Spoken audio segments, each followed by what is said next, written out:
Hello, everyone, and welcome to Power the Disability Vote Summit. My name is Maria Town, and I serve as the President and CEO of the American Association of People with Disabilities. Thank you all for joining us this morning. Before we really dig in, I do have to give a lot of thank yous. This event has been almost a year in the making. It originally started off as a presidential candidate forum, and I think it has actually become something so much more, something rooted in the disability community itself, and it couldn't come at a more important time. Throughout today and tomorrow, we will hear from disability civil rights experts and voting rights experts on how we address voter suppression. We will hear from grassroots organizers engaged in boosting the disability vote. And we will also hear from representatives from other civil rights organizations to whom our struggle is intimately tied. In addition, we will also hear from U.S. Senator Harkin on his vision for the future of the disability rights movement, as well as U.S. Senator Tammy Duckworth. And finally, we will hear from Vice President Joe Biden and his priorities for the disability community, as well as U.S. Senator Chris Dodd speaking on his behalf. In 2016, the disability vote made up 1/6 of the electorate, numbering 35 million strong. And despite that great progress and growth in those numbers into 2018, in 2016, there were 62 million people who could count themselves among the disability vote, who were eligible to vote. We could have made up 25% of the electorate. The only way that we bridge that gap is through addressing voter suppression, organizing, and mobilizing people to the polls. The other thing that is very heavy on my mind and my heart this morning is that today is the anniversary of the Olmstead decision, the Supreme Court decision that prohibits forced institutionalization of people with disabilities.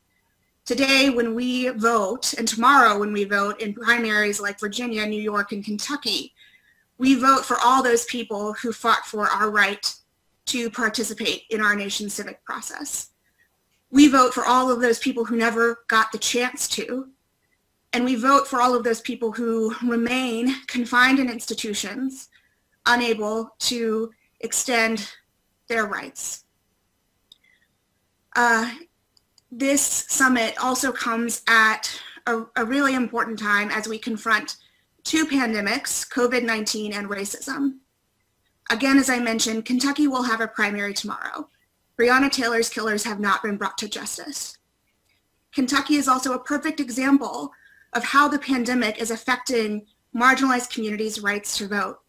In Jefferson County, one of Kentucky's most populous counties that has the majority of Black residents, there will only be one polling place open tomorrow. So today's summit, again, is critical because we will learn together how to address these systemic barriers and tap into our power as a community. With that, I actually want us to take a moment to pause and breathe. I might need it myself more than any of you who are on the line, but let's take about 20 seconds to just get centered and recognize everything that is happening around us while we are in conversation today.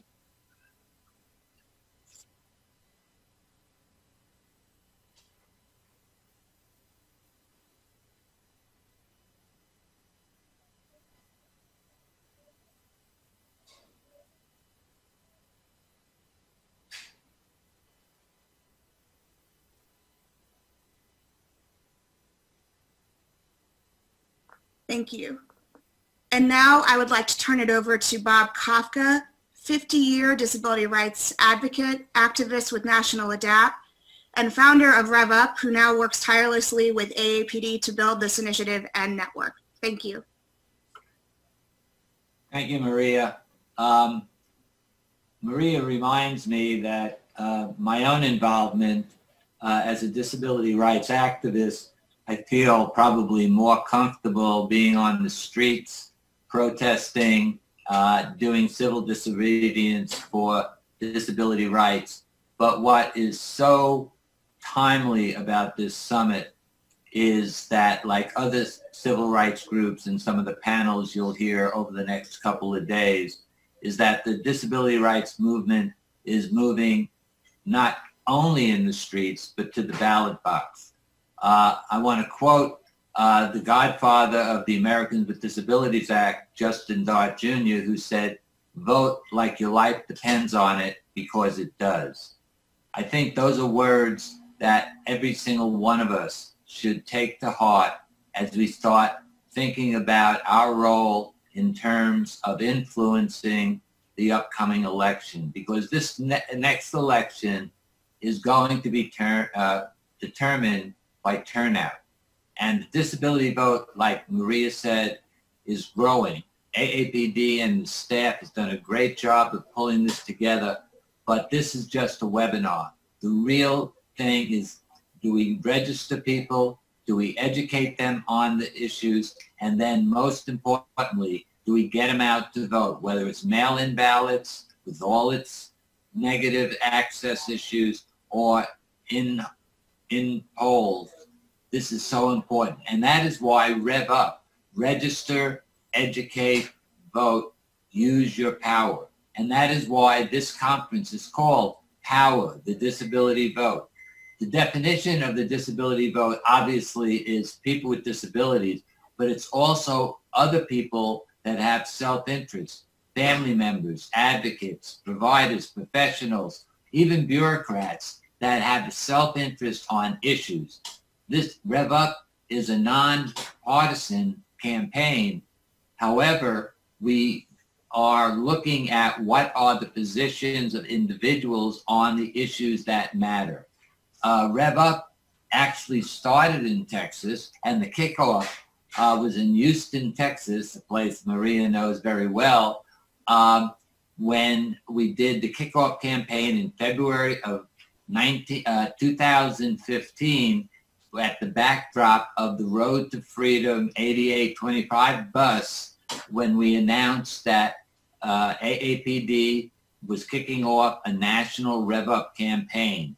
Rev Up Texas was one of the first, but because of AAPD's outreach coordination, that one has now evolved to 32.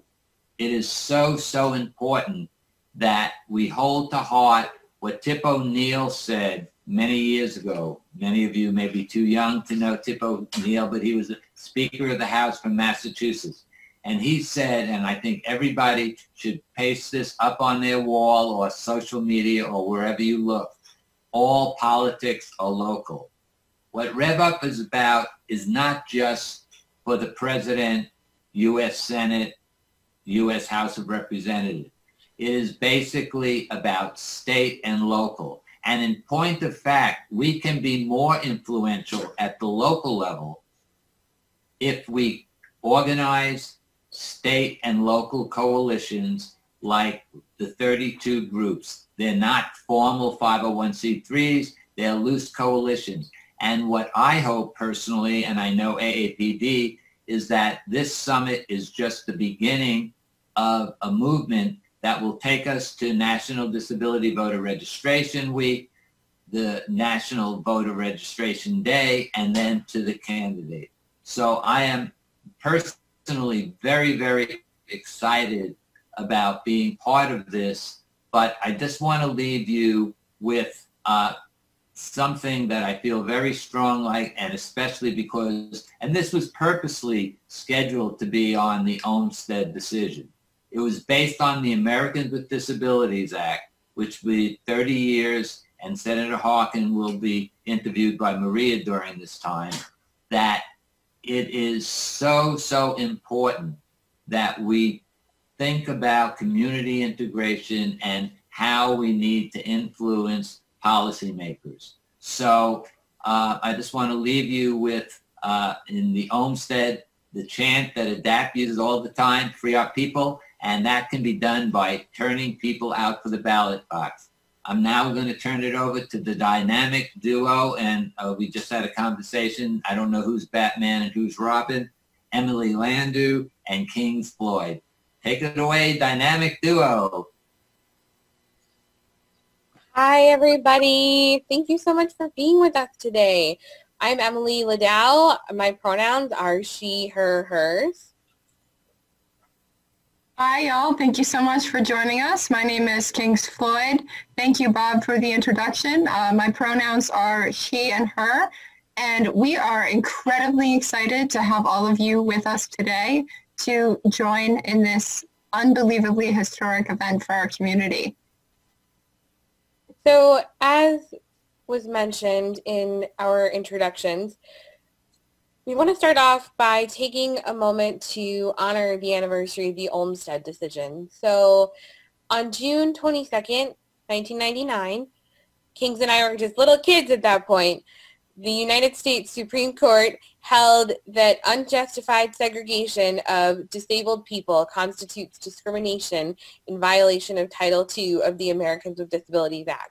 So I know that personally, growing up as part of the ADA generation and growing up as someone who the Olmstead decision has directly impacted, that this is a really, really powerful anniversary. This is incredible, and it's incredible to live through. Not only is that incredible to live through as a member of Generation ADA, but we're also living through a time of revolution right now. So we also want to take a moment to honor and support and hold space for the Black Lives Matter movement, and to acknowledge today, especially as we move ahead in hosting this event, we are using within our community the power of the Black disabled vote.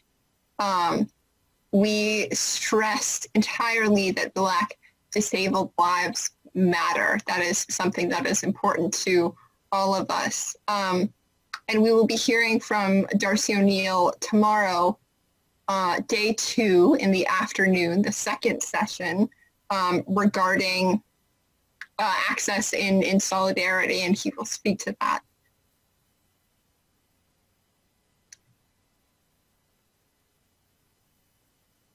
So we want to, oh, go ahead. Kings and I are working it out. We're doing it virtually. Go ahead. We want to tell you also a little bit about the accessibility features. As you can see, hopefully, in the media site, we are excited to have live captions as well as live interpreters. We are so grateful that we can provide that accessibility because it's necessary for complete and full understanding for all of our community members. If you're having trouble accessing that, please let us know.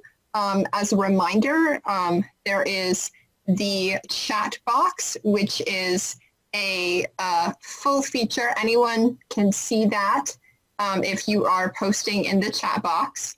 But question and answer is specifically anonymous. And so if you have direct questions and you'd like to target them, but you're not sure you would like to disclose your information, the Q&A is the best place to do that. So please be mindful that the chat is for everybody, and we ask you to know that it is public, so please be mindful of what you're posting.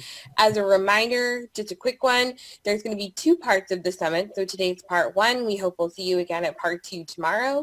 And we recognize that this virtual platform is reaching you in your own environment rather than presenting the opportunity for you to come meet us in ours. So in whatever environment we find you in today, we hope that you will operate in whatever way you need, and our goal is really to meet you where you are. So note that the event is being recorded. You're going to have access to programming that you may miss or would like to revisit, and keep in mind that we're going to have a break later on this afternoon. So without further ado, we would like to introduce our first speakers.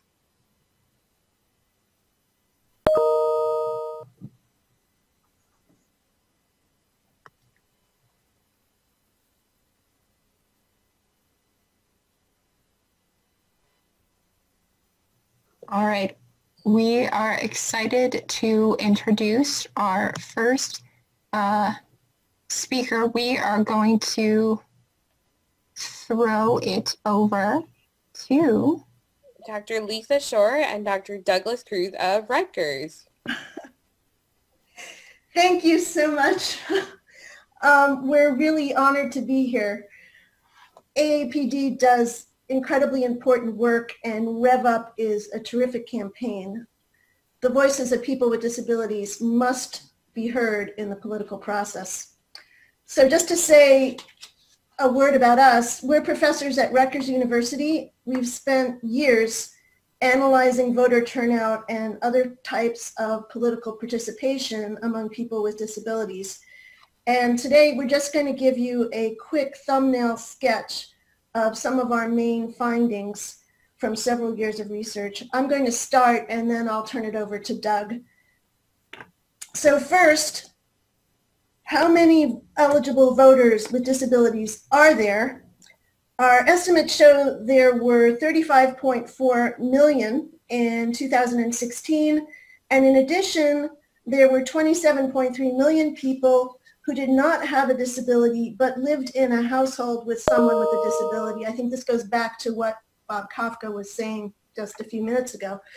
So if you total these two figures, you get 62.7 million people, or 28% of the electorate, who either had a disability or lived with someone with a disability. We're going to be developing new estimates for 2020 this summer. So how many of these people voted?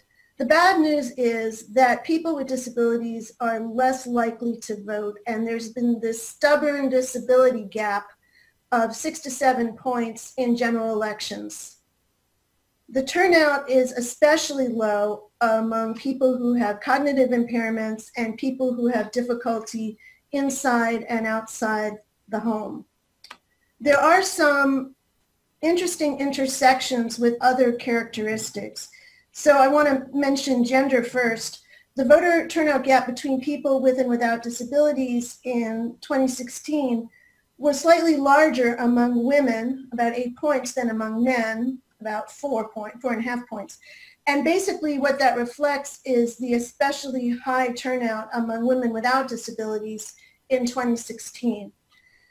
And then looking at race, the disability turnout gap was actually largest among white, non-Hispanics and Latinos, about 8 points, than among African Americans, which is about 6 points, and Latinos, which is about 5 points. So the disability gap is smaller among people of color, but it's still sizable. And remember that turnout is substantially lower in general among African Americans and Latinos, so the disability gap adds to that. So the turnout is especially low among people of color, African Americans and Latinos with disabilities. Another very important characteristic is employment, and very interestingly, there is basically no turnout gap among employed people with and without disabilities. But if you look at non-employed people, there is this significant turnout gap. And this is important given that only about a third of people with disabilities are employed. I want to say a little more about the reasons for the turnout gap in the employment effect in just a minute. But is the lower, this gap due because people with disabilities care less about elections? And the answer is simply no. Surveys in 2016 and 2018 show that people with disabilities are just as likely to follow politics and the elections and care about who won. So why do we have this disability gap? How can we explain this persistent, stubborn gap? It's explained by a number of factors. It's partly explained by lower resources. People with disabilities tend to have less income and lower education levels than people without disabilities. They also are more isolated. There's greater social isolation among people with disabilities, more likely to live alone, and less likely, as I mentioned, to be employed. And there's also, with reason, lower belief that the political system is responsive to their needs. So These first three reasons help explain why employment has such a positive effect on voting among people with disabilities. Because employment provides income, obviously, social connections, and a sense of being part of mainstream society. It's a very valued activity. And all these things are linked to higher voting. Another clearly relevant fact are voting difficulties. There are voting difficulties in many polling places. A GAO study found that 60% of polling places in 2016 had one or more impediments that made it difficult or impossible for people with disabilities to vote.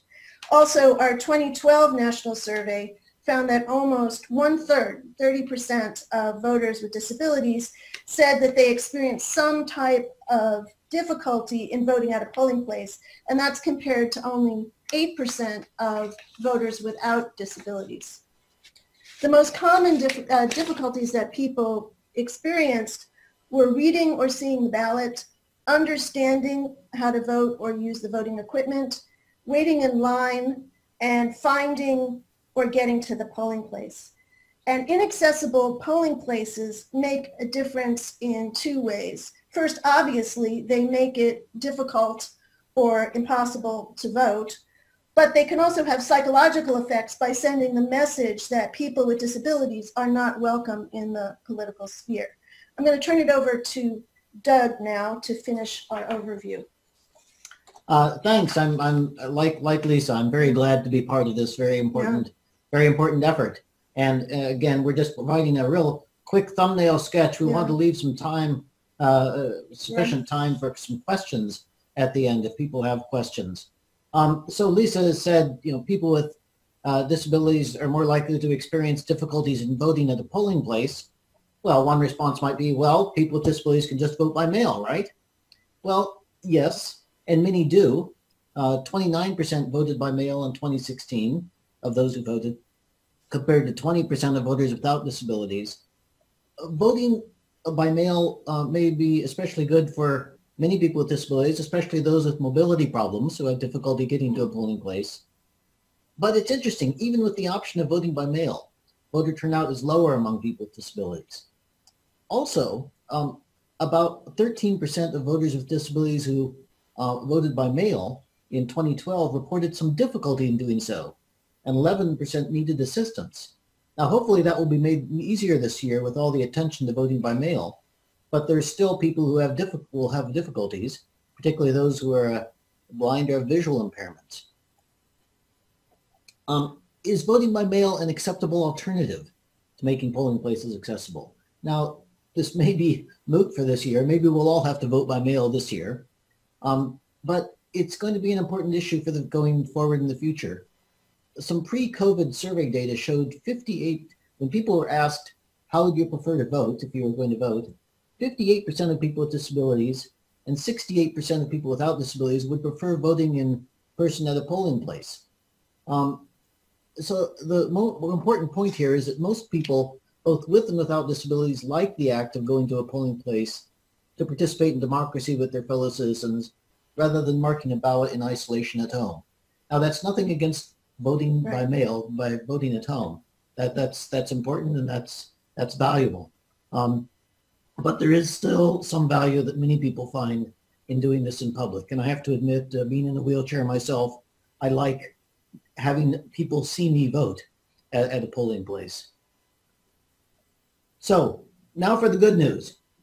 People with disabilities do vote when motivated. Turns out that voter turnout surged by 8.5 points in 2018 among citizens with disabilities relative to the 2014 midterm elections. That surge was slightly lower than for citizens without disabilities, but still, they were a very important part of the overall surge. And that increased turnout, that surge among people with disabilities, occurred across all disability types and demographic categories: gender, race, ethnicity, age group, and region. So, what can be done to ensure a higher turnout of people with disabilities?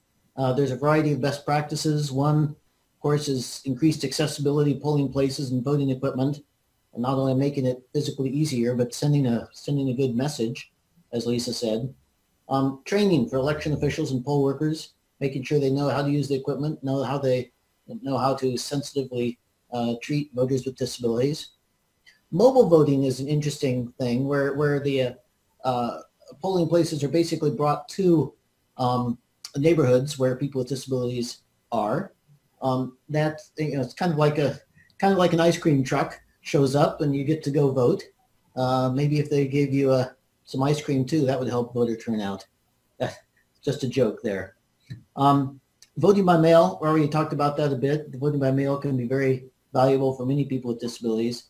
And finally, and this is what the Rev Up campaign really goes to, outreach and education. Overcoming social isolation and the feeling that politics don't matter is tremendously important, as our research has shown. So, conclusions, the bad news, people with disabilities have lower voter turnout. The good news, people with disabilities overcome those barriers to vote when they're motivated. And also, participation gaps can be expected to decline over time, given trends in age, education, community integration to decrease isolation, going back to the Olmstead decision there, and efforts for greater accessibility. This is tremendously important. Lisa and I estimate that if the disability turnout gap were eliminated, another 2.2 million people with disabilities would have voted in 2016. That's obviously enough to swing elections, both at the national level and state and local levels. It's also important because disability is increasing as the population ages, as we're getting older. Another important point is that this is not just a niche issue for a certain segment of the population. Almost everyone's going to have a disability at some point in their lives. It's not just a small minority at all. And finally, a broader point here is democracy is really only meaningful if it reflects the views of all people and everyone can participate fully in the political process. So we think it's vital that the voices of people with disabilities are heard. Thank you. We're glad to entertain any questions now or later. There's our email addresses. We also have a whole range of fact sheets on disability and voter turnout and research if you want to get into that is available at this website.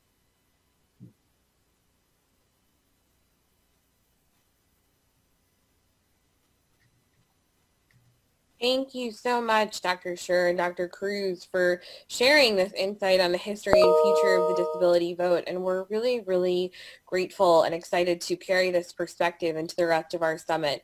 For the sake of accessibility, there are people who are wondering if they can have access to this PowerPoint. So I would love to turn that question over to you. Of course. Yes, of course. We'll make that, Yes. we can either send it individually to people or we can make it available to you so the AAPD website can host it. Wonderful. And so I will also, just for the sake of accessibility, briefly read your emails and the web link off of the screen. So you can reach Dr. Scher at lschur, L-S-C-H-U-R, at smlr.rutgers.edu, and Dr. Cruz at dcruz, K-R-U-S-E, at smlr.rutgers, R-U-T-G-E-R-S.edu. And the fact sheets and research on disability voting are available at https://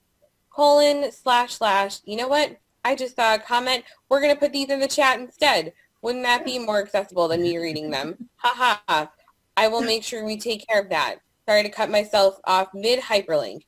So I will get that to you in the chat, but you are absolutely able to send that right along. So we have a couple of questions actually coming in for you. Kings, can I turn it over to you to ask the first question? Sure. So this question is for both of you. You mentioned with people with cognitive disabilities are less likely to vote than other disabled people. Do you know if disenfranchisement from guardianship plays a significant role in this? Well, historically, it absolutely has. That has decreased, again, with lawsuits and other efforts. But yes, that definitely adds to it. But there are other factors too, I believe. There still is the expectation that people who have cognitive impairments won't be voting, whether there's a legal restriction or not. Do you want to add anything, Doug? Well, yeah. And I think there is a real accessibility problem with a lot of ballots trying to read and understand. I mean, good Lord, I've got a PhD, and I have a really difficult time reading some of these ballot questions and understanding them. And I think for people with different type of cognitive impairments, there may be an added barrier there. So there's some accessibility issues. But absolutely, as Lisa said, the issue of guardianship has been an important one historically. We don't have measures of the importance of that in current elections. But that's a really important issue, and it's no doubt playing a role. Yeah, and it kind of I don't want to take too much time, but it reminds me a bit of like literacy tests that kept African Americans from voting as well, when they had their certain ideas that, well, people have to meet certain cognitive standards if they're going to vote, they have to read certain things and so forth. And I see that as a blatant form of discrimination. Thank you so much. So another question that we have that came in, can you share if research has been done that shows that voting by mail would either increase the disabled vote if it increases? Is there research showing that? We have done some on that. Yeah. It's one really interesting finding. We did an article a few years ago looking at comparing states that were all vote by mail, Washington and Oregon at that point, versus states that had no excuse mail ballots available. That is, you could request it for any reason, versus states where you had to have an excuse for requesting a mail ballot. And that excuse could be, well, I have a disability. However, people are often reluctant to say, I have a disability. There's still as we all know, there's a stigma that many people face in saying they have a disability. What we found was that the turnout was highest for people with disabilities. That is, the disability turnout gap was smallest in the all vote by mail states, Washington and Oregon, and it was also better in the no excuse mail ballot states than in the ones where you had to have an excuse. So there's definitely I think a strong argument there for moving toward for helping people helping the disability vote by moving toward no excuse mail ballots and all vote by mail as well. Yeah.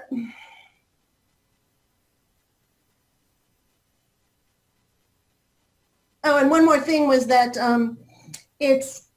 turnout is higher, voting is higher if you don't have to request a new ballot for every election. Oh, yeah. So if you just say, yes, I want to vote by mail, and that's how I want to do it, then turnout is higher. A permanent mail-in ballot, that's definitely increases voting. Awesome. Thank you both. One of the next questions that we have coming in is how was the turnout or is the turnout for Indigenous Americans and Americans living in the territories? Good question. Yeah. We're not sure. The sample size, we analyze census microdata here, and the sample size is not very large for Native Americans, for Indigenous people. To be honest, I'll have to check. I would be glad to follow up and provide more information on that, but I don't have that off the top of my head, and that's in part because it's such a small sample. The disability rate is very high among Indigenous people, just as it's high among African Americans, higher than among white non-Hispanic Latinos. So, good question. We'll do some more checking. Yeah, I have to get back to you. Yeah. So Speaking of the fact that there are definitely some gaps in information, can you share what efforts are on the way to make these study results mainstreamed? Because whenever people talk about voter suppression, the disability community is pretty much constantly left out or pushed off to the margins of marginalization. So how do we make sure that this conversation is not only brought into the mainstream, but is also done so in a way that recognizes the intersections of multiple identities along with disability?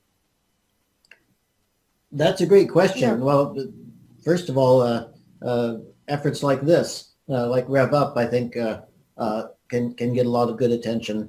When we started researching this, more than 20 years ago, there really was very little attention. It was given to disability and voter turnout.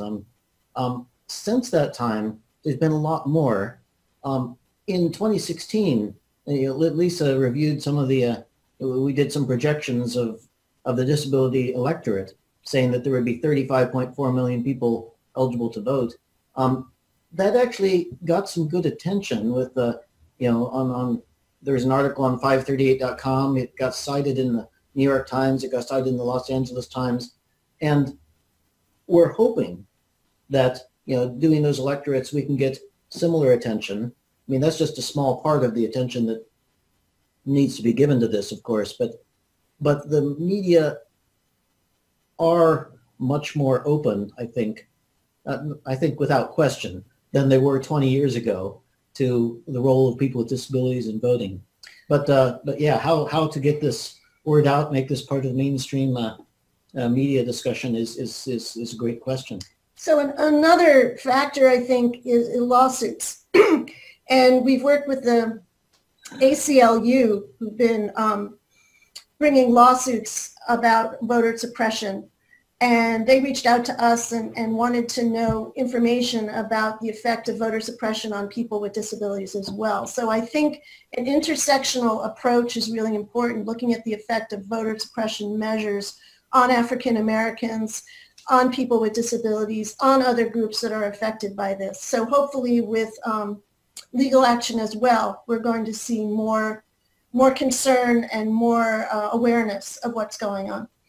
One just quick addition to that is that one topic that's received a lot of attention is voter ID laws. Yeah. And it's people with disabilities are less likely, they're about 10 percentage points less likely to have some kind of voter ID. Right. Basically because they're less likely to have driver's licenses.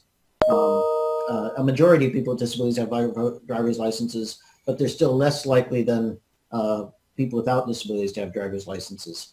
And that gap is not made up for with other forms of government ID. Right. So that's a key question. Yeah. How voter ID laws are going to affect people with disabilities.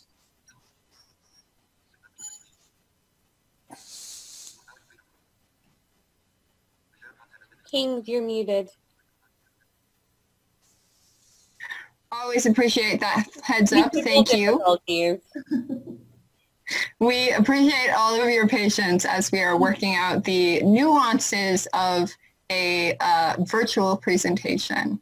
The next question we have coming in, has there been any research into a potential correlation between a dearth of candidates with disabilities and a lack of willingness on the part of non-disabled candidates to commit to nominating people with disabilities as running mates or appointees, cabinet members, judges, and the correlation of the lower turnout among voters with disabilities?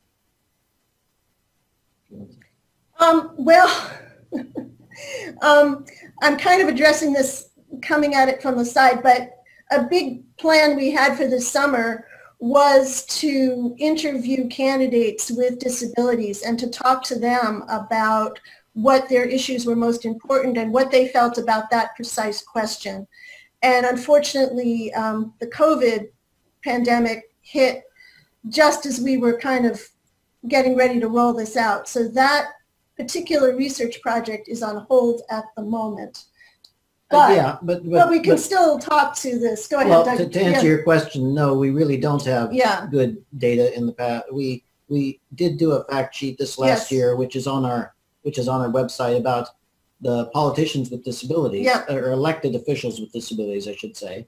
So we have some information on elected officials with disabilities, but the whole dynamic that the question raises about the interplay between candidates without disabilities and candidates with disabilities, and how this is affecting turnout, we really don't know about that, because we just don't have good information on where candidates with disabilities are running, and then how that affects the turnout of people with disabilities in those districts.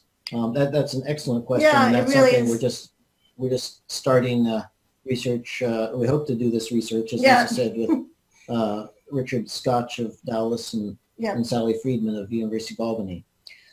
Just one more thing. I mean, a key part of the disability rights movement is nothing about us without us. And I strongly feel that if you don't have candidates and politicians with disabilities, then you can't fully represent the disability community. So I feel this is a really important issue. Yeah, and just the last quick note is that there have been some very prominent politicians with disabilities. John McCain, Tammy Duckworth, Greg Abbott of Texas, and I just read that Joe Biden considers himself to have a disability due to his childhood stuttering that still affects his speech. So there have been and are some prominent politicians who identify with as having a disability, but it has not received nearly the attention it should. Thank you so much. And so I recognize that we have quite a few questions coming in. Unfortunately, we are not able to get to all of them in order to honor everyone's time.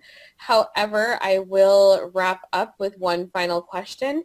And then if people have further questions, I'm assuming it is okay, as you say in your final slide, to reach out and send you the email. So we will provide that for you following the event. So can you just touch a little bit, when you say nothing about us without us, we have to remember that this includes people with all different types of disabilities. So what efforts are being made, for example, to reach people who are unable to read, people whose first language is American Sign Language?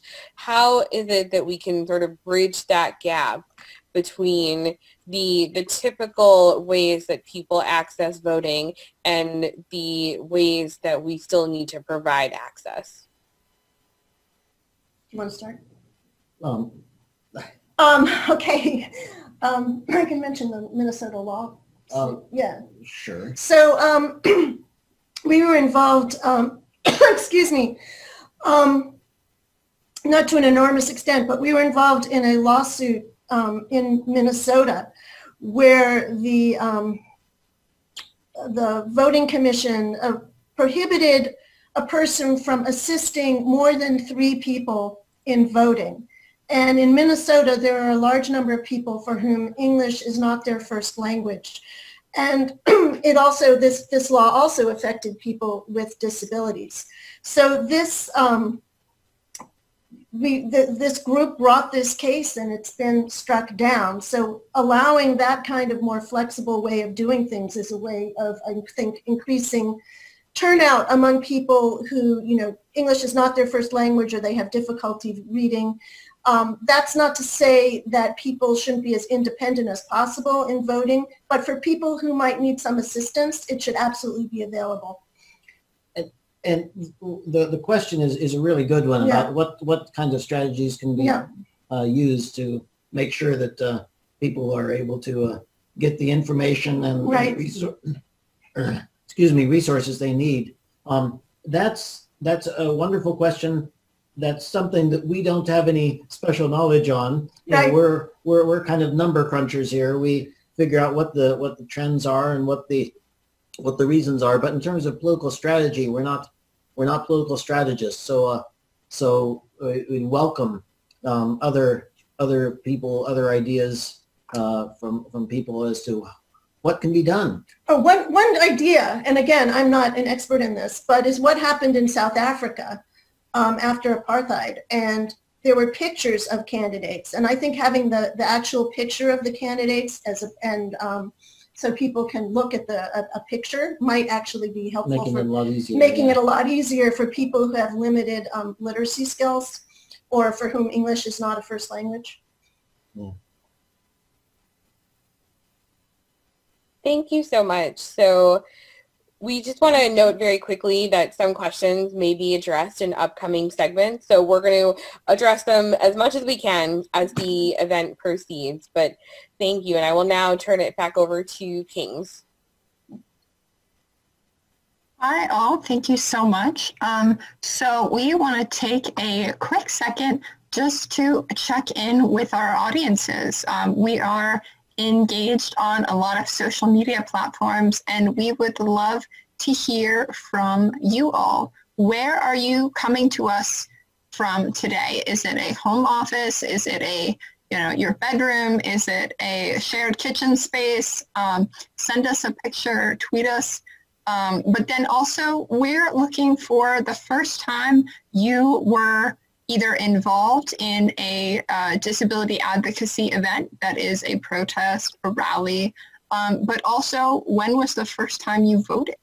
I know that's a lot of questions. We will circle back to them, but just to kind of get started and engage, we would love to find out more about you all that are listening. I would like to now throw it over to Michelle Bishop from NDRN, National Disability Rights Network, who is the moderator for our next panel. Hi, y'all. This is Michelle Bishop, Voting Rights Specialist at the National Disability Rights Network. Thank you for joining us. We're about to start addressing voter suppression and accessibility, a panel session where I think we'll get a chance to start answering some of those questions that you have about what do we do, especially having taken a look at some of this data, amazing data that we got from Doug and Lisa, and thank you for that. So today during this session, we are going to discuss the impact of the disability voting block in 2020, as well as barriers that we anticipate to the ballot box this year and how we can ensure equal access to the political process. As you'll hear over the next couple days, the disability community is immense and diverse. We're arguably 1 in 4 Americans, yet our voter participation, as you've heard, continually lags behind our non-disabled peers. So my panelists today are excited to discuss what barriers and voter suppression tactics we face as a community that hinder our voter participation and start an even more important conversation. What can we do to change that? To get us started, I'm going to ask each of our panelists one at a time to please introduce yourself and your organization, your work there, and tell us what you perceive as the greatest challenge we face in the electoral process, really in any given election year, but particularly going into this very unexpected and challenging 2020 election where we are facing COVID-19 and a lot of quick changes, I'll say, to the way we're expected to participate in the electoral process. Stacey, why don't you get us started? Please introduce yourself and tell us what challenges you see in 2020. Sure. Well, my name is Stacey Cervenka. I am the Director of Public Policy at the American Foundation for the Blind. I'm blind myself. And to give you a brief understanding of what AFB does is we're not a consumer organization. We're not a membership organization like the American Council of the Blind or the National Federation of the Blind. So our primary area of work is research and public policy. So we do evidence-based, we try to use evidence-based research in our policy efforts and in our understanding of the issues. The primary barrier that people who are blind and low vision face to voting, especially during the current pandemic, is access to mail-in ballots. Nearly 70% of people who are blind and low vision cast their votes by going to the polling place. In a recent nationwide study by AFB and many other blindness organizations called Flatten the Inaccessibility Curve, which received more than more than 2,000 responses, 41.2% of blind and low vision voters stated that they typically vote at a polling location using an accessible ballot marking system. Another 17.8% indicated that they usually vote at the polling place with the assistance of a friend, family member, or polling place volunteer. 9.4% of voters said that they go to a polling place and vote with no assistance. That may be someone who is legally blind or low vision. And then, so all these together, all the groups that prefer to vote at the polling place represented 68.4% of survey respondents. Only 27.8% of respondents indicated that they vote by mail. During the COVID-19 pandemic, many states are limiting their polling locations and in-person voting while they're expanding access to no-excuse absentee voting by mail with paper ballots. And without an accessible absentee voting system, people who are blind and low vision are required to expose themselves to COVID-19 by voting in person or to give up their right to a secret ballot by being forced to ask for help to complete an inaccessible paper ballot. So the American Foundation for the Blind, I mean, we strongly believe that access to absentee ballots is the greatest challenge that people who are blind and low vision face, and that it's going to need to take innovative solutions, which could include, you know, an app or an accessible website or, you know, ballots being available in large print or braille. But while voting by mail might actually be a huge step in the right direction as far as accessibility for people with other types of disabilities, it actually makes independent, private voting impossible for most people who are blind. Stacey, thank you. That's fascinating. We might have lost your camera feed if you're able to pull that back up for us. But yes. Go. Perfect. We gotcha. Okay. Yes, that accessible absentee balloting, I'm sure, is going to be the issue of 2020. Jennifer, if you can introduce yourself and tell us what challenges you see for voters with disabilities. Hi, I am Jennifer Mathis. I'm the Director of Policy and Legal Advocacy for the Bazelon Center for Mental Health Law. And we are a national nonprofit legal organization that does litigation as well as policy advocacy to advance the rights of people with mental disabilities, that's both psychiatric disabilities and intellectual disabilities, in all areas of life, including voting. And we've done a lot of work over the years to protect voting rights of people with disabilities. In terms of focusing on voter capacity issues, laws or practices that disenfranchise people with disabilities on the ground that people think they don't have the mental capacity to vote. And as a result, I think there's a lot of state laws that inappropriately take away people's rights because they have overly restrictive requirements for who can vote. And even apart from whatever those laws say, it happens all the time. I don't think we have good stats on this because nobody keeps stats on this, and it goes a lot sort of largely unreported. But we know from all the stories we hear, all the anecdotes, that this continues to be a pervasive problem, that people are simply told by often an institutional service provider where they live that, you know, we don't think you can vote, we're not going to help you vote because we don't think that, you know, you have the mental ability to vote, or, you know, that's not for you, or something like that. So those problems continue. I think they are not as visible, I would say, as many of the other challenges, but I think that is a voter suppression issue. I consider it a form of voter suppression. Could talk more about that later, but that really continues to be pervasive. I don't know that that's the greatest challenge. I think there are so many to choose from in terms of you know, polling place accessibility and private independent voting, but certainly this is a significant issue as well. Sad but true, there may be too many issues to choose from. Jim, if you could introduce yourself and tell us what challenges you see coming in 2020.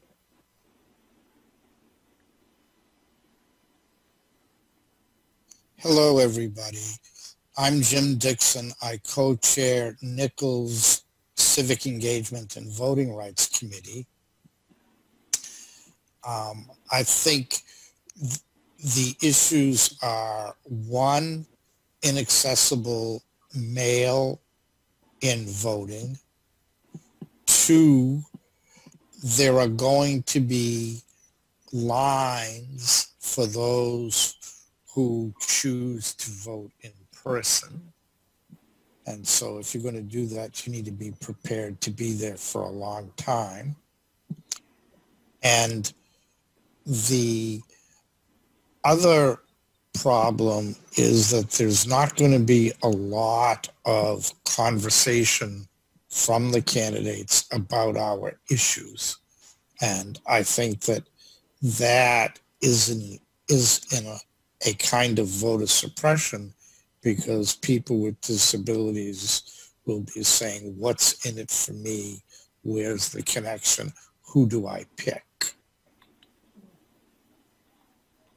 Yeah, and it strikes me that for the first time in 2020, not only will those long lines be a barrier, but they could actually be dangerous in terms of COVID-19. I'm sure we'll get more questions about that. And I'm sure we'll talk a bit more about candidates speaking to people with disabilities. Absolutely. Let's talk about those non-physical barriers. Teresa, tell us a little bit about SABE. Hello, I'm Teresa Moore. I am from Self Advocates Becoming Empowered, and that we use SABE for short, SABE. And they have a Go Voter project that we work with NDRN on, and it is centered around voter education and training for individuals with intellectual, developmental, and cognitive disabilities.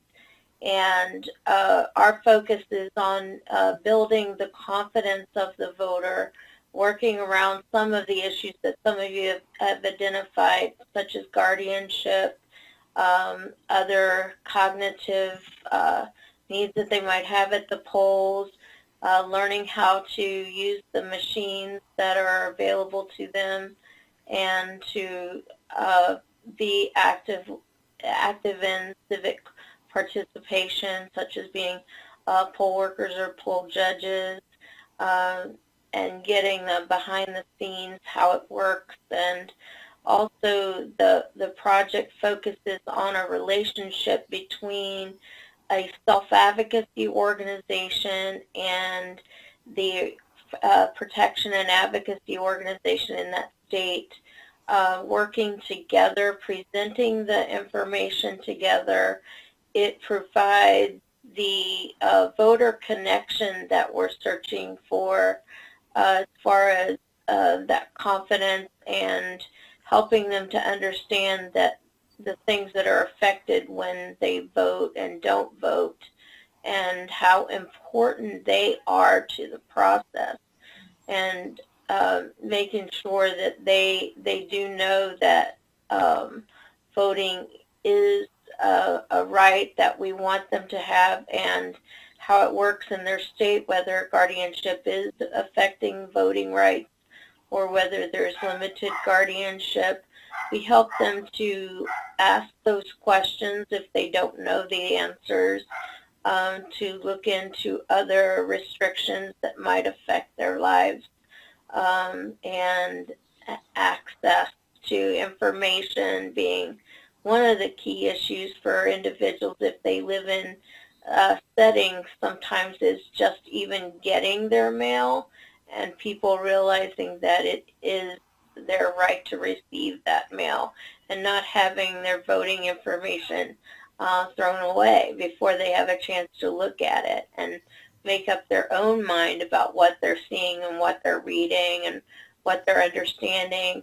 We work with people a lot on identifying individuals in their life that they can trust to give them good information, not just biased information about the candidates, and making sure that they have someone that can go through materials with them. We talk a lot about your personal values and placing those on the candidates or the issues that are important to them.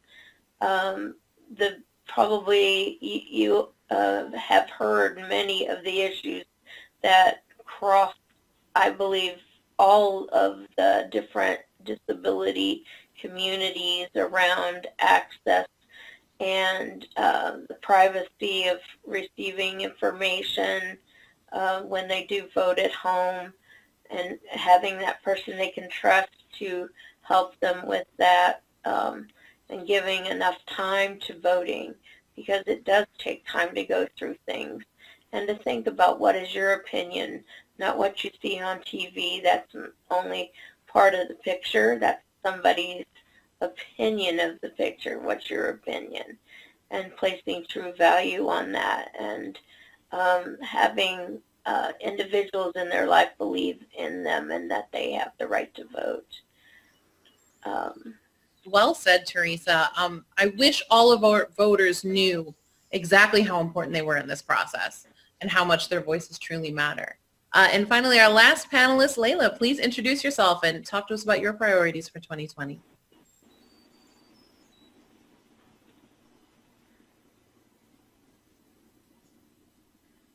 Hi there, thank you so much for that. I'm Layla Humani, and I work for Communication Services for the Deaf as the Strategic Engagement Director. And I'm currently representing Sign Vote for the purposes of today's conversation, which is a politically agnostic group aimed at working with the deaf community to give them access in ASL to the political process. Voter suppression is a very hot topic at the moment. I'm reading about it practically every day. And one of the things I notice is that when people consider the idea of voter suppression, I think they fail to consider what that means for the deaf community in particular. I think often deafness in and of itself is considered a bit of an invisible disability, because you wouldn't know someone's deaf if you just looked at me on the street, for example, unless you saw me signing with someone. So just to give you an idea of the kinds of things we're looking at, we're experiencing when we look at the implications of COVID-19 at the moment. If you go out into any public spaces, from as simple as a grocery store, and you ask an employee a simple question, something that we're used to figuring out how to ask as we navigate excuse me, daily situations like this, and we can get it from a gesture, we can lip read, we can text, we can use all manner of devices and mechanisms in a typical environment, but all of that's obviously changed with COVID. We can't read lips through masks, and we want to be mindful of keeping a safe distance from the employees of whom we're asking a question, so that actually makes it completely inaccessible to us. So when I try to get people's attention from 6 feet away with a mask, I can't use my voice. I'm trying to get their attention. I can't send a text the way I normally would. I can't come up close enough to them because of PPE and social distancing. So it all makes for a remarkably different experience. When we take that experience over to the polling stations, I wonder if the polling workers are ready to make accommodations in this area. A deaf person may walk in with a mask on, and I wonder how the polling workers are going to approach that person. So there's some factors to consider there, definitely. And as my fellow panelists have already related, there are issues with ballots not being in English. They're sometimes translated into Spanish. They're very rarely accessible for deaf people, though. So a large percentage of the signing community has experienced language deprivation in their formative years, so their reading comprehension is not necessarily appropriate for what's written on the polling stations. So it can be very confusing. When we look at language in the ballots, in the bills, it can seem a very negative experience for some of the signing community members. So when we look at having an option for ballot information in American Sign Language, for example, that would be interesting. So when we look at the polling place, that could be a way to be accessible. When we look at mail-in ballots as an option, that is a fairly new enterprise. That can be incredibly complex and confusing. So when the information is trying to go along so quickly, it's not yet accessible for the ASL community here. So deaf people in different states, however, want information about what's going on. They want to know whether they can vote by mail. And if they can't, where the polling places are going to be. Polling place numbers have been reduced, as people have already mentioned.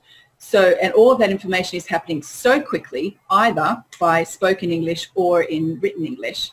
So there's an absolute lack of that information in American Sign Language, which is an additional level of oppression and marginalization for deaf community members.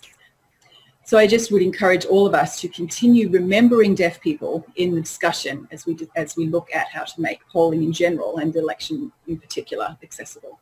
Thanks. So important, thank you. I can imagine there are going to be some challenges in communications at the polling place coming up in 2020. And of course, ballot language. Ballot language is a challenge for everyone. I do this for a living and I have to do my research before I can vote on those ballot measures on my own ballot. Well, we have questions rolling in already. Our audience is really eager to speak to you. So let's jump right into it. I'm actually hearing that today is the 21st anniversary of the Supreme Court's landmark decision known as the Olmstead decision. Since that decision was based on the most integrated setting language that comes from the Americans with Disabilities Act, how do you think this decision relates to the growing involvement of the disability community in electoral politics? For anyone. Maybe Jennifer, I see nodding.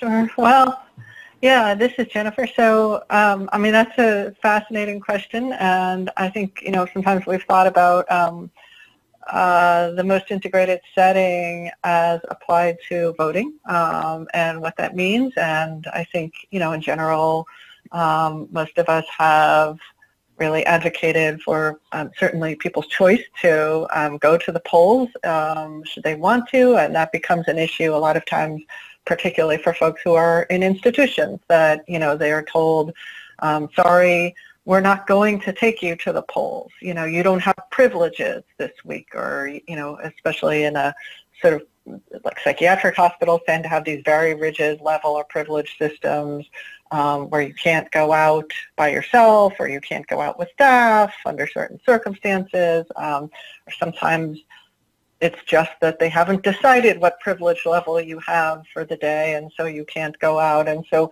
that's been a major barrier, and we've had to fight for people to at least be able to get an absentee ballot in those cases, but often it's too late, depending on the state. And so, you know, certainly we've always said people should have the choice to go to the ballots, to the polls themselves, should they want to. That is the most integrated setting.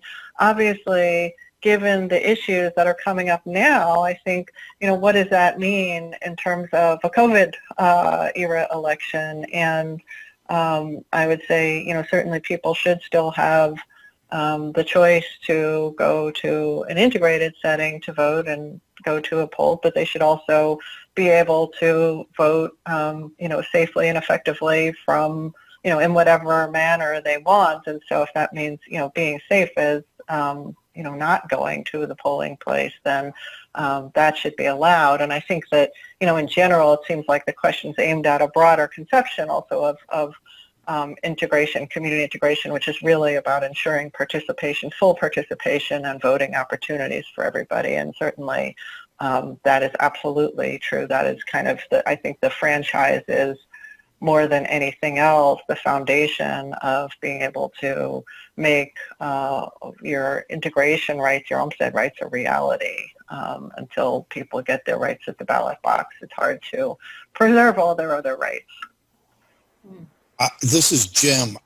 I would also add that a more safe but fully integrated setting would be early voting, and that if you live in a place that either doesn't have mail-in or the mail-in isn't accessible to you, I would not go and vote on election day where there are going to be lines.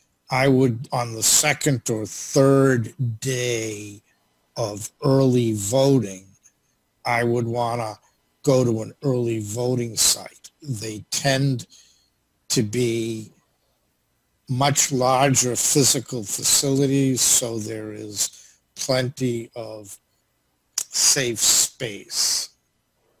And if you're doing a get out the vote drive, I wouldn't time it for election day. I would time it for the second or third day of early voting. That's great. Some of the other questions rolling in. I'm liking the feistiness I'm seeing from our audience too. This first question says, how can we fight? And it says fight in all capital letters. So if you type that in and you did all caps with a fight, I appreciate you got that fire. How can we fight voter suppression, closures of polling places, claiming the polls cannot continue to operate because they are not compliant with ADA? And I want to couple that with another question I just saw come in that I think is along similar lines, as maybe not a little bit broader. What can we do to halt racist voter suppression? Primarily what is happening in Kentucky and Georgia as an example. Thoughts from our panelists? This is Jim. I think racist voter suppression is a serious problem, and we should remember that amongst poorer people of color, the rate of disability is much higher than it is for whites, and it is most high amongst Native Americans. So I think it's very important that individuals and organizations reach out now to their local election officials and say three things. One, I don't want you to reduce the number of polling places. Two, it is really important that what is your plan now to make sure that there are not going to be long lines in the communities of color? And three, if you are able, you should volunteer to be a poll worker. It is true that there are some real jerks who use disability as an excuse for closing polling places. But a bigger factor from the perspective of election officials for closing polling places is they're having real problems getting enough poll workers. The average poll worker is 72 years old, and a lot of them are saying, I'm not going to go. If you are youngish and able to do it, you should consider being a poll worker. I would also add that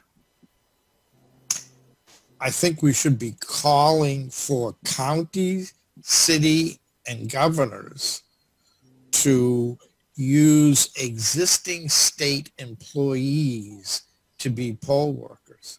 In Maryland, it's state employees can be ordered by their department head to be a poll worker. We've got to find ways to get enough poll workers, because without enough poll workers, they're going to have to close polling places. And I think some other things you can do, I think one of the most important things you can do is to get involved in local activism. For people who are blind, that might be the National Federation of the Blind or the American Council of the Blind. For others, it might be your local independent living center, or your state independent living council, or with AAPD, because there really is strength in numbers, and often one person making a call or one person approaching an elected official, you might plant a seed in their mind, but there's a lesser chance that you're actually going to be able to truly get a lot done. So I would definitely recommend getting involved with your local advocacy organizations and your local consumer groups of people with disabilities. I also think you can, you can also, of course, call your state's protection and advocacy organization. Different states' P&As focus on different issues, but some may focus on voting. And at the very least, they might be able to point you to some resources. Of course, you can also file a complaint with the Department of Justice if you feel like your state's voting methods and ways that people can vote aren't accessible. And again, I just strongly recommend getting involved with local disability consumer and membership organizations so that you can make your voice heard as a group and maybe organize a day at the Capitol to do some advocacy, or organize a rally, or organize a letter writing campaign or a call-in campaign. Because, I mean, although it's important for you to do what you can as an individual, it's also really important to find other people who are experiencing the same challenges, because, you know, as we know, when we put our voices together, it's much more effective than if we're just kind of screaming out into the abyss by ourselves. Stacey, you actually, go ahead, please. Go ahead. Oh, I was just going to say, this is Jennifer. I was also going to put in a plug for Calling Your P&A. I think, you know, all of them have a voting rights person there, at least, you know, a PAVA, Protection and Advocacy for Voting, whatever it is. But PAV, I never remember the acronyms correctly, but definitely I think, you know, P&A is an important place to turn. And I just wanted to highlight a couple of areas where I think there are very clearly sort of race and disability intersections here, right? And one is that issue of certainly closing the polling places, ostensibly, you know, invoking the ADA to do that and saying the polling place is not accessible, and therefore we, you know, have to close it. And you know, those have tended to happen, as we've seen, in places where there are disproportionately Black and brown voters, and I think we all can and should be working together to make sure that the answer is not close the polling place. That doesn't serve people with disabilities either, and people with disabilities certainly didn't appreciate the invoking of the ADA to justify those closures. And you know, we should be working in tandem with the racial justice folks, and NDRN certainly was leading a big advocacy effort on that front, really to say, you know, the answer is make the polling places accessible so that people with disabilities can vote and the voters who live there can vote. And it is not an answer. It is sort of analogous to the decisions to close the swimming pools that happened back when the desegregation cases happened, and people said, oh, instead of integrating our swimming pool, we're just going to close it, right? And so that is one area that I think we should all be fighting together. It's not just a disability community issue, but we need to be advocating together with the civil rights community, the racial justice folks, the voting rights advocates more broadly, and there are lots of great coalitions, you know, in lots of states, and, you know, we need to plug in with the disability piece, but we're all affected by those things. And then secondly, I think this issue that somebody mentioned during the last panel about, you know, how these the sort of modern day literacy tests essentially for people with mental disabilities that are often imposed, or people under guardianship, where you're asked these questions that nobody else is asked in order to justify your ability to vote, to prove that you should be able to vote. I think that is illegal. I think those are challenges, but it's really another version of what happened during Jim Crow, and another form of voter suppression, and I guess you could say to some extent continues to happen, but those very, you know, those literacy tests that were made illegal under the Voting Rights Act still happen in another form in this realm of what happens to people under guardianship. And I think that we do need to fight that. I think it, excuse me, it may be harder in this current era to figure out what is happening. I think it's harder for people to get their right to vote back sometimes if the state courts are not functioning in the way that they have been because of COVID. And so it may be more difficult, and you may have to start earlier to ensure that you, if you have lost your right to vote and you want it back, that you can do that. And again, that's an area where I'd say call the protection and advocacy system, because they, I think, can often help in figuring out how to do that. The Bazelon Center also has some materials, very interested in those issues. But I think there are these areas where the intersection is so clear in terms of, you know, the same sorts of things happening to people of color and people with disabilities, and we all have to be fighting together. Yes. Well, first of all, love these calls to get involved with your state's protection advocacy agency. Shamelessly as the voting rights person for the National Disability Rights Network, which is their membership association. So yes, definitely call your PNA. Protection Advocacy for Voter Access is that PAVA program. Also, if I can do one more shameless plug, NDRN earlier this year actually issued a report on the issue of polling place closures that are being blamed on the ADA. You can find it on our website. There's a written report, and there is actually a series of videos as well. We went out to Coconino County, Arizona to look at this issue in more depth. Those are such powerful examples from our history that I think really drive these points home. And I think it relates to a question I see here coming from our audience. What do you think it will take for society to realize that these voting barriers are actually massive violations of our civil rights? Us raising hell about it.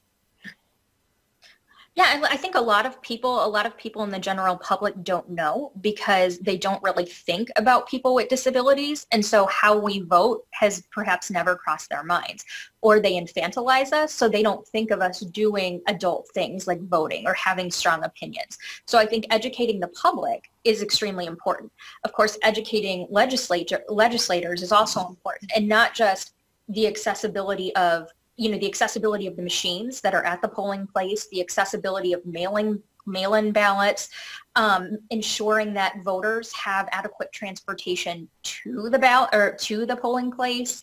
In COVID-19, ensuring that election workers have proper PPE. I think it's multifaceted. It's not just what is the polling place accessible. And are the ballots accessible? I mean, I think there's so many other pieces, whether it's transportation, educating the polling place workers. I know it's very common in the blind community to arrive at your polling place and find that the accessible ballot marking machine is unplugged, or it's covered with a tarp, or it is plugged in, but no one knows how to use it. So I think there's a lot of educating to do of the polling place workers, of elected officials, and of, kind of the general public. We talked early on in this session about the big to-do around voting by mail in response to COVID-19. And we have a question from our audience asking, what about online voting for those that want to vote that way? It's out there. It's out there. That's a state-by-state decision. It is worth noting that overseas people do vote. Estonia, right next to Russia. Russia thinks that they should own Estonia. Estonia is an independent country. 45% of votes are done electronically in Estonia, and the Russians cannot hack it. Each state sets up its own rules about how mail-in will be done. ACB and Nickel have filed suit in New York State because they were not offering an accessible alternative. We do have many counties in this country who allow overseas and military voters to receive, mark, and return their ballots electronically. And that option needs to be extended to people with disabilities. And I would encourage people, if you're interested, talk to your local disability rights center or contact Nickel. We need to get more suits going. And I think Jim is right that, there are things that are going on now that we never would have anticipated 20 years ago or 10 years ago. Like the new prevalence of working from home. We're using technology to buy groceries, even when the COVID pandemic is not going on. We use the internet to buy groceries. We use the internet to sign our kids up for sports. We use the internet to, sign our kids up for school, to do so many other things, to apply for your passport.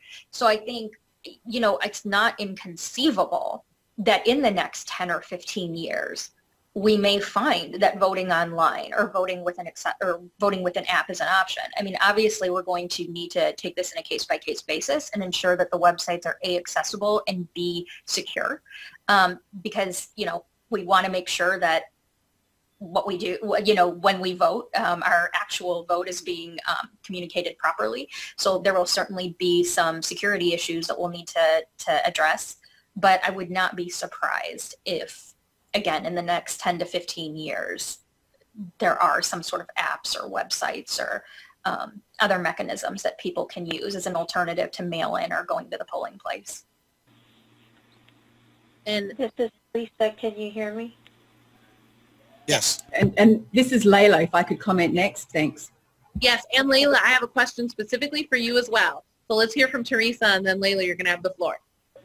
One of the things that we do as part of our project is a voter experience survey, and one of the most common comments that we get back is that voters do want that option to be more readily available, to be able to vote using their own computer and being comfortable doing that. And I think that with all that's going on with COVID, I think that the whole public, I think in general, will be pushing for more of these kinds of things to be, to bring it to that forefront that you're talking about.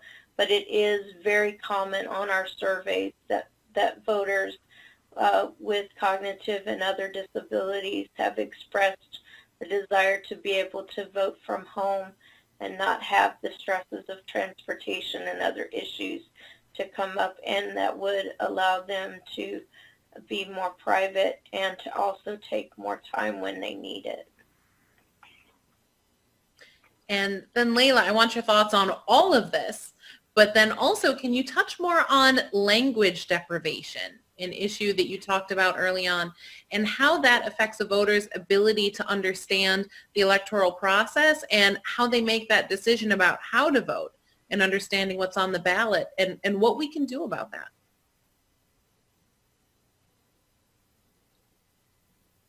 Absolutely. Thank you. And firstly, a big yes to the idea of online voting. It is one of the most flexible avenues for ASL users, certainly.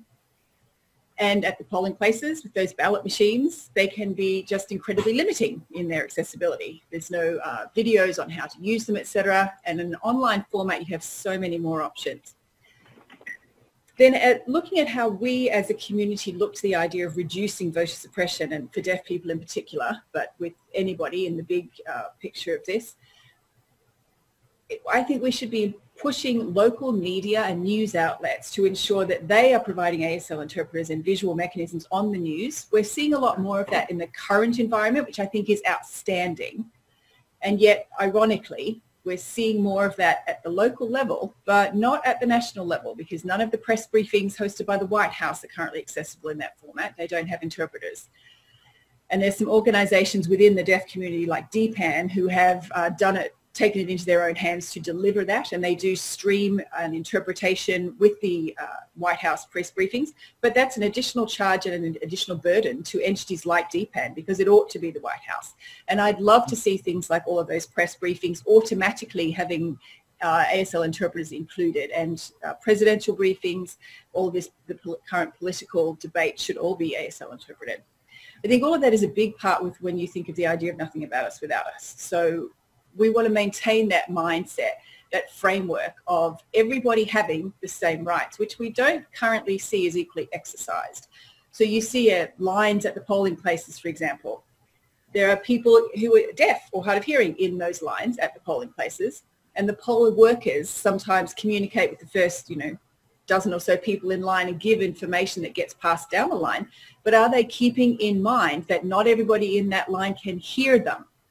So it's little things like that if we could change those things, would go such a long way to being much more accessible.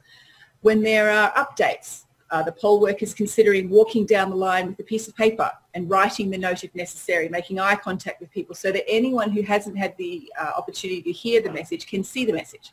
Eye contact is imperative in that sort of place. It gives deaf people an opportunity to be in line, to be engaged in the civic process, to ask questions as they may need to. So I think it would be marvelous if that happened. I also think it would be grand if all poll workers learned some basic signs. And I know people say, well, I'm 72 and that's the average age, and can't imagine, you know, being expected to learn. But if they learned finger spelling, some basic signs and some gestures, I really believe that that would come a long way as well. And that I think is absolutely possible for people to do. And then Michelle, related to your question about language deprivation in particular. Yeah, it is a massive systemic oppression that the deaf community experiences on a worldwide level. There has been war with the paternal medical view of deafness and looking at the idea of speech reading as an unnatural way to approach language learning. I'm competent in English literacy and in sign language. There are many deaf people out there who have some residual hearing with a hearing aid or a cochlear implant or other device. But when you look at the basic rights to a native or natural language, there should be no barrier. And the system is the barrier to preventing that from happening in sign language. So 90% of deaf babies are born to parents who can hear and are not signers. So therefore, the first deaf person they may meet, those parents, is their own baby. And I'm sure that that would be scary. I can fully understand that.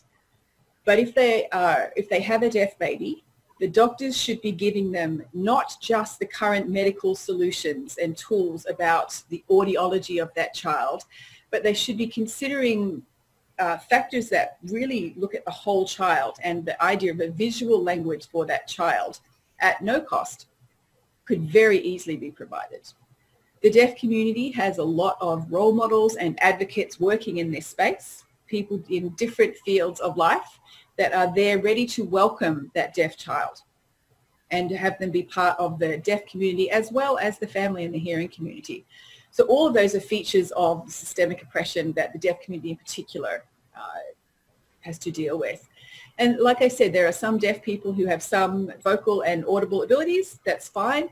There also are people who struggle with either or both of those features. So learning some American Sign Language beyond the age of 5, which is the age at which some or many deaf children finally get to learn sign language, is in a sense too late because it's missed all those critical windows of language development from birth to 5.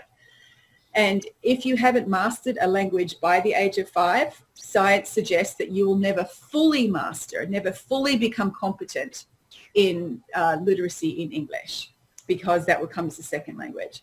So all of those features lead to lifelong struggles in literacy, and literacy impacts everything, and political change could really be a part of a master stroke there in changing things. So I realize that's quite a long answer to a fairly short question, Michelle, but I think that we absolutely need to normalize American Sign Language for deaf people and anybody else who wants to learn it, because you can and should learn ASL as a very accessible language.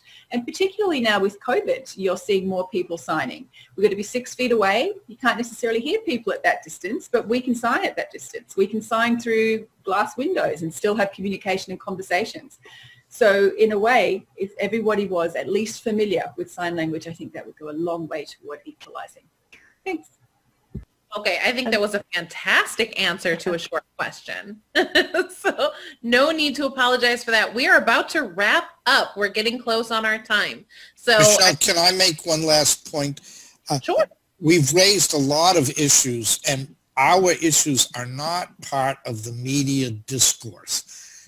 They're not in the newspaper articles, the TV or radio stories. And I would urge folks, organizations, to send letters, ask for a meeting with the editorial board of your local paper to say there are people with disabilities, our votes are being suppressed, and your media isn't reporting those stories. Ask for an editorial board meeting, bring in your local coalition, sit down with the editors and go over these issues so we start getting our issues into the media. And I would add to that, if you live in a smaller city, I live in Lincoln, Nebraska, and it's very easy to get a letter to the editor in the paper. I mean, you may not, I don't even know that there is an editorial board, but getting a letter to the editor in the paper is, I mean, as long as it's written in complete sentences, you're pretty much a go. But I definitely agree with him. I think even contacting your local news station, if your city is small enough, I think just the one thing I would leave people with is that people with disabilities are a very diverse community. We have different needs. Some people, you know, have needs related to speech or hearing or literacy or language. Some people have access issues due to vision. Some, you know, of course, the physical architectural barriers. People with cognitive disabilities may need things in plain language. So there's not one size fits all solution. It's not, okay, well, if we all have ballots, we'll all be great. Or, hey, if there's accessible, you know, ballot marking machines at polling places, we'll all be great. Because it really is kind of an all-encompassing system that involves, you know, the polling place, absentee votes, transportation, you know, accessibility of information so that voters are aware of the issues and can vote in a way that really reflects their values. So I think it's not just, okay, do this one thing and then we'll be good. It really is going to take a lot of efforts in kind of a lot of different areas. Well, as we wrap up today, there are two things I want to stress. If you are watching today and you are a voter and you go to vote and feel that your rights were in some way violated, you can get assistance, and we need to hear from you. We have to hear these stories. We need to know what's happening with voters with disabilities when we go to vote so we can advocate for better and more accessible elections in the future. You can always reach out to the Election Protection Coalition. The main hotline is 866-OUR-VOTE, O-U-R-V-O-T-E.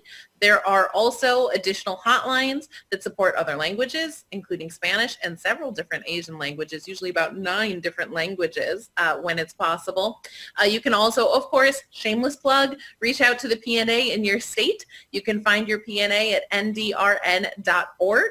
And there are usually other ways to get involved as well. National Association of the Deaf, I know in the past, has also hosted a sign language hotline, which I would love to see on a video phone line again. Yes, I see a yes coming up in 2020. So please reach out. Let us know what's happening. Get assistance. Do not ever forfeit your right to vote. And then the last thing as we wrap up, there are so many questions. Our audience was so engaged. We didn't get to answer everything today. So to all of our panelists, is it all right if we actually share your contact information?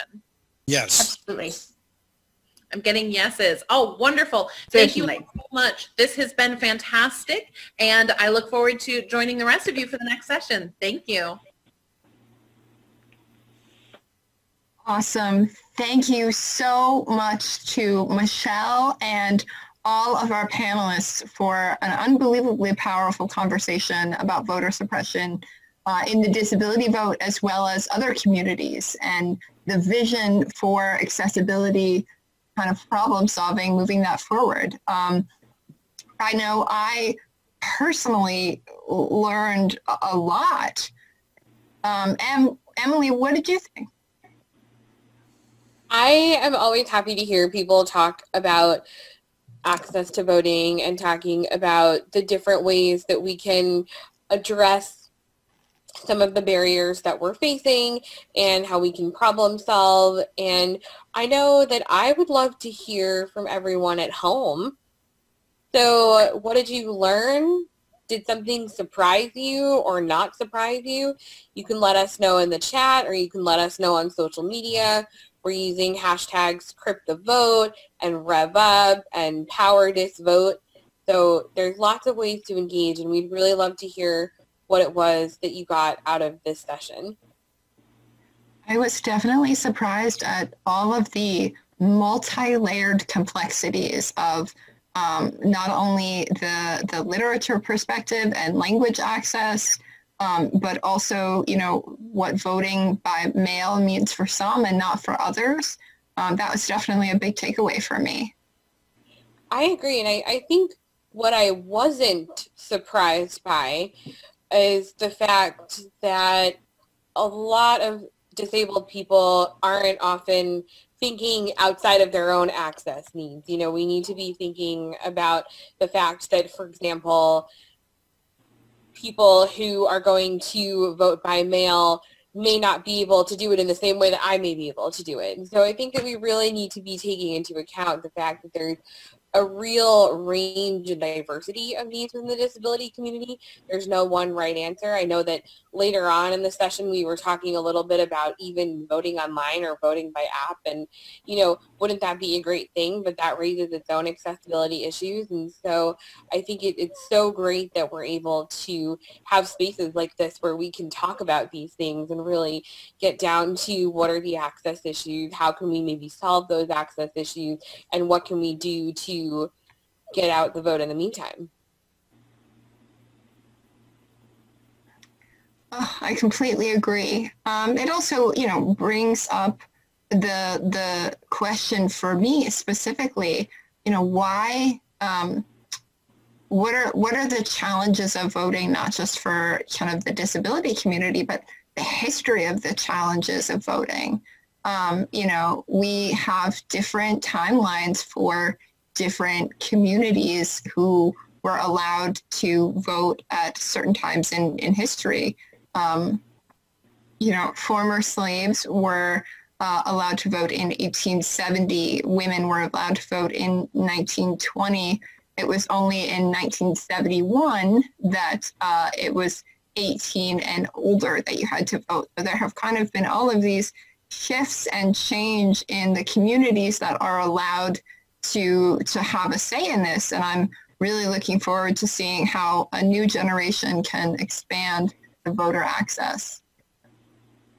I totally agree. And speaking of expanding voter access, I'm actually very curious to hear from people regarding their experiences with voting barriers. Tell us in the chat, tell us on social media, how did you handle that?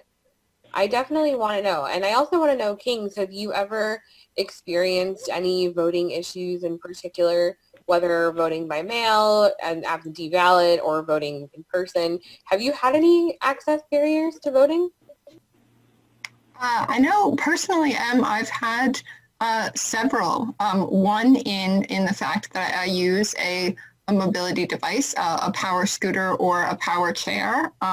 And even in the most urban environment of DC, there was a polling place that had a ramp that was not quite standard. And that was originally when I first moved to DC and back in 2016.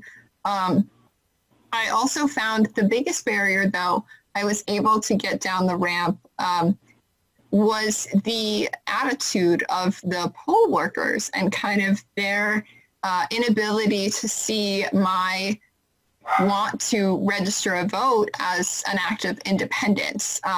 It was almost like they were concerned.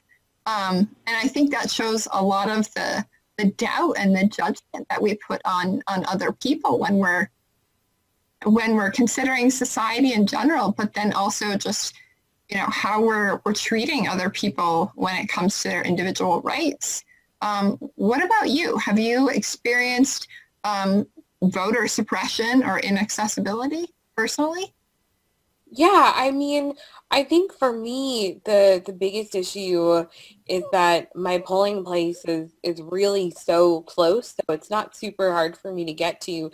But once I got there, there was a big issue because the only entrance that was open, my polling place is a school, and the only entrance that was open was not wheelchair accessible. And so luckily I was with somebody who was able to go in that entrance and then have them open a side door for me. And even the side door wasn't super accessible, but I was able to get my wheelchair over it. So, just little things like that sort of take away your agency and your independence to be able to vote and to be able to feel like the power is in your hands to do it. And so I know that that's been a big issue for me, and I hope that conversations like this are really where we can continue the work of dismantling the ableism that suppresses a lot of votes. And so on that note, we are actually going to switch things up a little bit, and we are going to take our break now instead of at 2 o'clock because there's a slight delay. And so I think, do you have anything else to add, Kings? I think we can just jump into I break. will say this is a great time to get us involved on social media. If you have questions that you want to highlight that haven't been answered yet, if you want to share your story of voter suppression or inaccessibility, tweet us, tag AAPD. We are at #CrypTheVote, #PowerDisVote, and #RevUp. #RevUp. So as Emily said, we are going to take a break. We will be back at 2 o'clock, but we look forward to interacting with you online in the meantime. And please remember that... Oh, we both said the same thing at the same time. Same wavelength. Same wavelength. Please remember that we are going to session 2 for day 1, and that you will need to click on a new window in order to access the second half of the day. We thank you so much for being here, and we will see you in 15 short minutes. Thanks, everyone.